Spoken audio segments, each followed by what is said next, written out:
Ashamaa harka fuunee kabajamtootaa fi jaallatamtoota hordoftoota qaroo miidiyaa oduu fi odeeffannoowwan keenyaa har'aaf qabannee isiniif dhiyaanneetiin jirra. Hanga xumuraattiin waliin akka turtan isin gaafanna. Manni marichaa walga'ii idilee 16ffaa bara hojii afuraffaa geggeessuu eegale. Manni marii bakka bu'oota uummataa walga'ii idilee 16ffaa bara hojii afuraffaa geggeessuu eegaleera.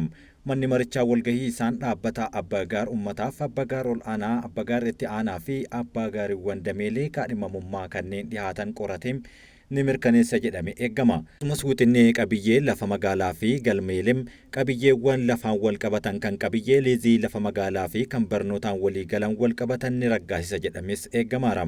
Dabalataanis gabaasa raawwii hojii walakkaa waggaa bara 2017 ministeera indaastirii kan dhageeffatu ta'uus ibsameera. Afaan Oromoo Yuunivarsiitii Koolleejjii Liberaal Aartist jedhamu Ameerikaatti kutaa bulchiinsa Minisootaa keessatti argamutti har'a Amajjii 23 bara 2025 barsiifamuu jalqabamu obbo Baqqalaa Garbaa dubbatan. Obbo Baqqalaa Garbaa ammoo barsiisaa jalqabaa gosa barnoota Afaan Oromoo Yuunivarsiitichaa keessatti kennan ta'anii qaxaramuu isaanii himaniiru. Koolleejjii Liberaal Aartist keessatti kan eegalame sagantaa Afaan Oromoo sirna barnoota idilee Yuunivarsiitichaa keessatti hammatame barattoonni eebbaaf kireeditii isaanii barbaachisu keessatti akka lakkaayamuuf beekamee jira.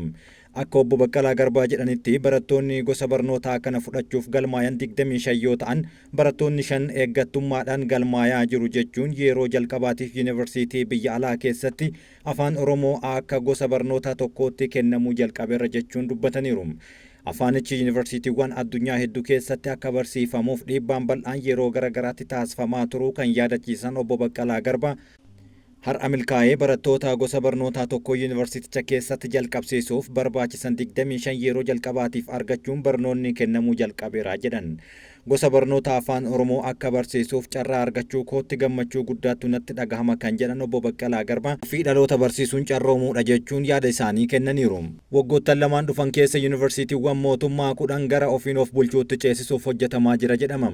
Waggoottan lamaan dhufan keessa yuunivarsiitiiwwan mootummaa 10 gara ofiin of bulchuutti ceesisuuf hojjetamaa jiraachuu ministeera barnootaa Profeesar Birhaanuu Naggaa dubbatan.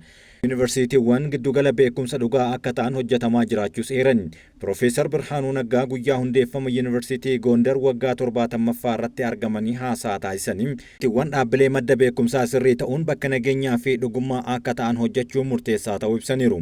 Waggoottan darban uwwisa dhaabbilee barnootaa ol'aanoo waliin gahuuf hojii hojjetameen yuunivarsiitiiwwan 47 ijaaruun danda'amuu kaasanii haa ta'uutii sadarkaa seenaan qulqullina barnootaa mirkaneessuu irratti hojjechuu dhabuun dhaloota irratti hanqinni uumamuu dubbatan.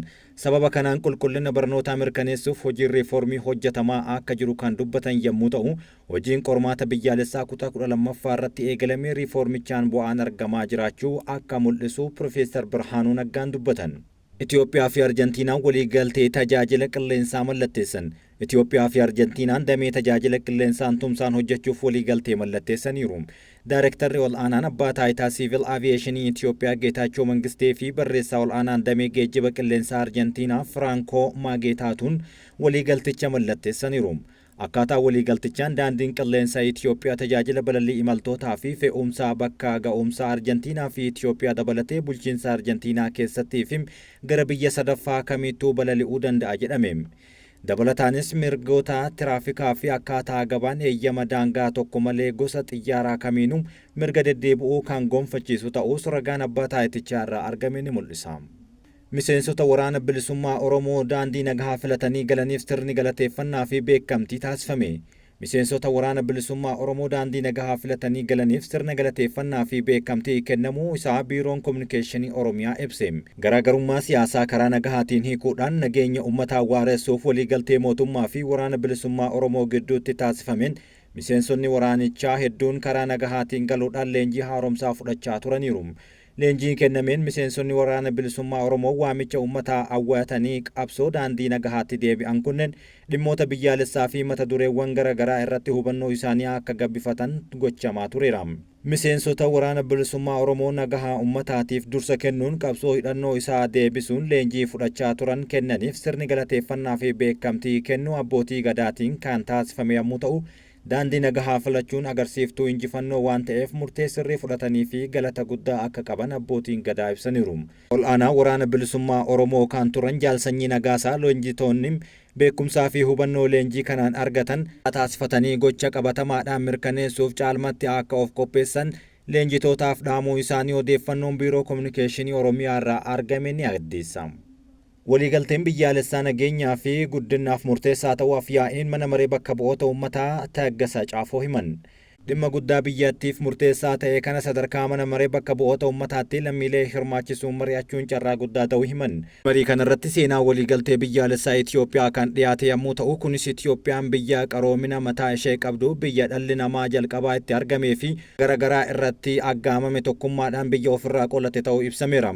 Waliigaltee biyyaalessaaf qormaataalee gurguddoo akka finxaalessummaa, miidiyaan odeeffannoo walitti bu'iinsa babal'inaan sirnaan hoogganamuu dhabuu fi kan biroo hedduun jiraachuu pirezidaantiin yuunivarsiitii Finfinnee Dr. Saamu'eel Kifilee waraqaa qorannoo dhiheessaniin ibsaniiru. Gahee waliigaltee biyyaalessaa Itoophiyaa egeree keessatti qabu irratti waraqaa qorannoo kan dhiheessan ministeerri dhimma alaa Dr. Geediyoon Timaatiyos biyya waliigaltee biyyaalessaa qabdu diinagdee guddaa kan horattu, diina ofirraa ittisuu dandeessuu fi nageenya amansiisaa kan qabdu akka taatudha jedhan. Kabajamtootaa fi jaallatamtoota hordoftoota keenyaa gara oduu biyya alaatti isin dabarsina. Doonaald Tiraamp Putiin waraana Yukureen hin dhaabu taanaan qoqqobbiin hedduutu isa eeggata jechuun akeekkachiisan. Pirezidaanti Vilaadimeer Putiin waraana Yukureen hin dhaabu taanaan taarifa guddaa, qoqqobbii fi gibira ol'aanaatu eeggata jechuun Doonaald Tiraamp akeekkachiisa kennan.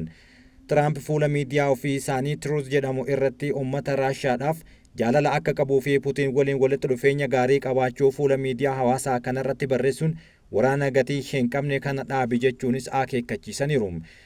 Itti dabaluunis yoo dafne hin furre hammaataa deemaa wanta Raashiyaan US fi biyyoota biraatti gurgurtu hundarraa qaraxa, taarifaa fi qoqqobbii ol'aanaa ta'e kaa'uu malee filannoo biraa hin qabnu jechuun fuula miidiyaa hawaasaa isaanii irratti barreessaniiru. Lubbuun namaa kana caalaa baduu hin qabu jechuun Raashiyaan akeekkachiisa kana akka deebistuufis dubbataniiru. Raashiyaan addunyaa irraa biyya qoqqobbiin hedduu irra kaa'ame taatee jirti. Dhaabbileen seektaroonni Raashiyaa fi qoqqobbii biyyoota lixaa jala kan jiranidha. Baankiiwwanii fi industiriiwwan waraana Raashiyaa mala qoqqobbii ittiin miliqan tolfachaa jiraachuus dubbatama. Michoota daldalaaf kun haala gaarii miti jechuun ministeerri Kaanaadaa dubbatan. Imaammata daldalaa yoo deebi'uun ammoo Kaanaadaan gama har'aa yaada taarifa Doonaald Tiraamp meeshaalee biyya ollaa Kaanaadaa irraa gara US'tti galfaman irratti kaa'uuf qaban irratti deebii kenniteerti. Ministeerri anniisaa Kaanaadaa Joonaatan Wiilkinsan hariiroo biyyi isaanii US waliin qabdu akkasitti ibsu erga Tiraamp biyyattiin daangaa waliin qaban irratti eegumsa nageenyaa dabaluudhaaf tarkaanfii yoo fudhatte malee karoorri taarifni hojiirra oolu jedhaman dubbataniiru. Tiraamp Kaanaadaa kutaa biyyaa 51ffaa akka taatu gochuuf humna diinagdee akka fayyadamanis akeekkachiisaniiru. Garuu yaada kana ministeerri muummee Kaanaadaa aangoo gadhiisaa jiran Justin Trudeau gonkumaa kan hin taane jechuun dubbatanii turan. Wilkinson sagantaa BBC World Service waliin haasaa taasisaniin taarifni US keessatti baasii fayyadamtoota akka ol kaasus dubbataniiru. Itti dabaluunis biyyi isaanii taarifa kana boba'aa, xaa'oo fi yuuraaniyeemii garaagaraa deebii kennu kaasuun innis baasii boba'aa, nyaataa fi ibsaa akka dabalu gochuu danda'a jechuunis dubbataniiru. Taarifni kun Kaanaadaa irratti dhiibbaa guddaa qabaata, garuu US'tti dhukkubbii guddaa fidna nutis jechuun dhaadannoo isaanii agarsiisan. Kanarraa biyyoonni lamaan gamtaannisaa fi albuudaa irratti xiyyeeffachuu akka qabanis yaada dhiheessaniiru. Akka ilaalcha ministeera Kaanaadaa kanaatti pirezidaanti Tiraamp tarkaanfii cimaa akkasii fudhachuu isaanii akka of qusatanis dubbataniiru. Chaayinaan waraana daldalaa kan mo'attu hin jiru jechuun Ameerikaa akeekkachiifte.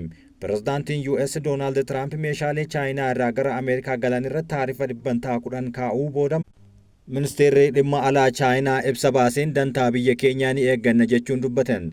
Dubbi himtuun ministeeraa Maa'oo Niing nuti yeroo hundaa kan amannu waraana daldalaa yookaan taarifaa keessatti kan mo'atu akka hin jirredha jedhan.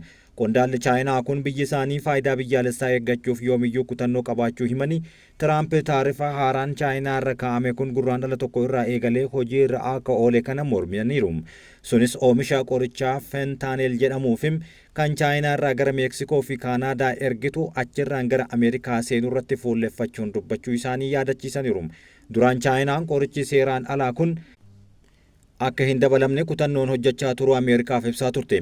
Tiraamp Meeksikoo fi Kaanaadaa akkasumas gamtaa Awurooppaa irrattis taarifa dabaleera. Pirezidaanti Tiraamp namoota haleellaa gamoo mana maree irratti hirmaataniif dhiibbaa taasisaniif qeeqa irratti ka'ee falmanii jiru. Pirezidaanti Doonaald Tiraamp namoota yeroo haleellaa Kaapitool Hiil yookaan gamoo mana maree bakka bu'ootaa kan Yuunaayitid Isteets irratti raawwatame poolisoota rukutanii yakkaan himatamaniif dhiifama gochuuf murtee irra ga'an falmaniiru jechuun garee finxaaleeyyii Proud Boys jedhamu kan sabboonummaa geggeessuu fi yaada farra godaantotaa tumsuuf siyaasa Yuunaayitid Isteets keessatti bakka jiraachuu akka danda'u yaada dhiyeessan ennaa marsaa jalqabaa isaanii falmiiwwan hanga tokko kakaasee jira. Tiraamp Waayit Haawusitti gaazexeessitoota waliin kan dubbatan yommuu ta'u investimentii bu'uuraalee sammuu namtolchee irratti hojjetamaa jiru ilaalchisuunis dubbataniiru.